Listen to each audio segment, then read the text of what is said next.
राखी राठौर जी BJP की तरफ से हमारे साथ बनी हुई। राखी जी, ये तो 5 राज्यों में विधानसभा चुनाव हो रहे हैं। सीधी लड़ाई मध्य प्रदेश में, राजस्थान में, छत्तीसगढ़ में बीजेपी बनाम कांग्रेस ही है। प्रधानमंत्री मोदी जबरदस्ती क्या इंडिया अलायंस को ले जा रहे हैं ना। वो मुकाबला तो 2024 में होगा, तब की तब देखी जाएगी। देखिए रवि जी, जिस तरह से प्रधानमंत्री जी ने कल कहा, मैं तो इसी बात पर आना चाहूंगी कि जब से ये अलायंस बना है, विधानसभा चुनाव हुए उससे पहले भी जैसे शब्दों का प्रयोग आपस में एक दूसरे के लिए किया, चाहे पंजाब और दिल्ली के अंदर आम आदमी पार्टी और कांग्रेस हो, चाहे वेस्ट बंगाल के अंदर कांग्रेस और टीएमसी के बीच में शब्दों का, यहाँ हम राजस्थान में भी बोले तो आम आदमी पार्टी के केजरीवाल जी यहाँ पर आए थे और उन्होंने कहा कि मुख्यमंत्री के लिए नीच मुख्यमंत्री वर्ड यूज किया। तो विधानसभा चुनाव से पहले भी और विधानसभा चुनाव के दौरान भी हम ये देख रहे हैं कि आपस में एक दूसरे की नीतियों को जिस तरह का विरोध इन्होंने दिखाया, भ्रष्टाचार की जिस तरह से बात की, कानून व्यवस्था खराब है हर क्षेत्र के अंदर, लगातार इस बात का एलिगेशन लगा रहे हैं, भ्रष्टाचार का एलिगेशन लगा रहे हैं। तो प्रधानमंत्री जी सिर्फ देश की जनता को सिर्फ यही बताना चाहते हैं कि ये लोग जब कुछ मिला नहीं उससे पहले आपस में एक दूसरे से सिर्फ टव्वल, आपस में एक दूसरे से सामंजस्य नहीं बना सकते। तो ऐसा संभव ही नहीं है कि इनको कहीं पर भी कोई सफलता मिल जाए, लेकिन जब कभी सफलता अगर मिलेगी भी तो भी किस तरह का इनके बीच में एक कोऑर्डिनेशन रहेगा, ये मैं बताना चाहती हूँ। ज्योति जी भी बहुत बड़ी बड़ी बातें कर रहे थे, लेकिन स्टेट के अंदर कांग्रेस तो एक स्पेशल पार्टी है जिसने किसी अलायंस के साथ में संबंध बनाने से तो ज्यादा ऊपर जाकर के अपने ही राज्यों के अंदर अपने ही नेताओं के बीच में सामंजस्य नहीं है। आप राजस्थान में देख लीजिए गहलोत सचिन पायलट का झगड़ा, मध्य प्रदेश के अंदर कांग्रेस पार्टी के ही लोग जो है कमलनाथ और कमलनाथ और दिग्विजय जी के बीच में जिस तरह से कपड़े फाड़ने की बातें हुई, और ऐसे ही छत्तीसगढ़ के अंदर भी सेम यही प्रॉब्लम है। तो ये एक ऐसी पार्टी है जिसमें इनके ही नेता आपस में सामंजस्य नहीं बना सकते, तो बाकी लोगों से कैसे बनाएंगे। हमने चालू, हमने धोखेबाज, चिरकुट, इस तरह के शब्दों का प्रयोग देखा जो अलायंस के लोग आपस में यूज कर रहे हैं। इसीलिए प्रधानमंत्री जी कहना चाहते हैं कि ये एक ऐसा अलायंस है जिसमें कोई सामंजस्य नहीं है। कोऑर्डिनेशन कमेटी बनी, लेकिन कोऑर्डिनेशन कमेटी की कोई कोऑर्डिनेशन कहीं पे नजर नहीं आती, और जब तक 2024 के चुनाव होंगे तब ये डॉटेड अलायंस जो है वो डॉट डॉट इतना दूर होगा कि ये लेटर्स दूर होकर के बिखर जाएंगे, ऐसा कहना है प्रधानमंत्री का।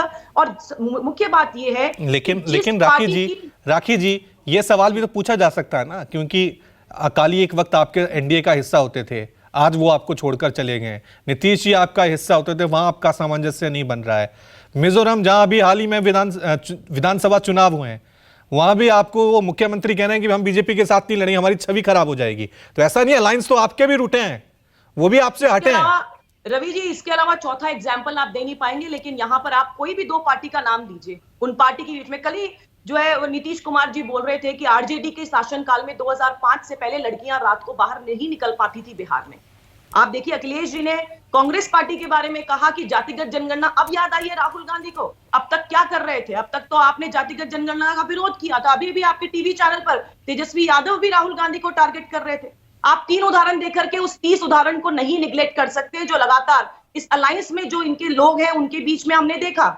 इसीलिए हम ये कहना चाहते हैं कि अगर राज्यों के अंदर जिस पार्टी की पॉलिसी आप एक्सेप्ट नहीं करते, जिस पार्टी की पॉलिसी का आप विरोध करते हो, ये कैसे संभव है कि पूरे देश के अंदर उस पार्टी के साथ अलायंस बना करके आप एक देश के अंदर काम कर पाओगे? यही लोगों को समझाने का हम प्रयास कर रहे हैं। और आप देख लीजिएगा कि आगे आने वाले चुनाव में बहुत सारे सर्वे भी रवि जी ये बताते हैं कि आगे आने वाले चुनाव में जनता एक बार फिर प्रधान सेवक के रूप में प्रधानमंत्री जी को एक्सेप्ट करेगी, क्योंकि इनकी आपसी सिर्फ टॉवल, इनका एक ही प्रोग्राम है। अभी ओबीसी की बहुत बातें कर रहे थे अखिलेश जी, उन्होंने अपने परिवार के अलावा कौन से ओबीसी समाज का उद्धार किया? पहले मुलायम सिंह जी, उसके बाद अखिलेश जी, नहीं होगा तो डिंपल यादव। सिर्फ अपने परिवार की बात करने वाले लोग हैं। सभी पार्टी के अंदर एक परिवारवाद इस तरह से घुसा हुआ है कि पार्टी के मुखिया भी वही लोग होंगे, उनका पार्लियामेंट्री बोर्ड भी वही होगा, वही डिसाइड करेंगे। मुख्यमंत्री अगर होगा तो लालू जी की पत्नी, मैं बहुत सम्मान के साथ कहना चाहती हूँ, उनके अलावा कोई और नहीं था क्या?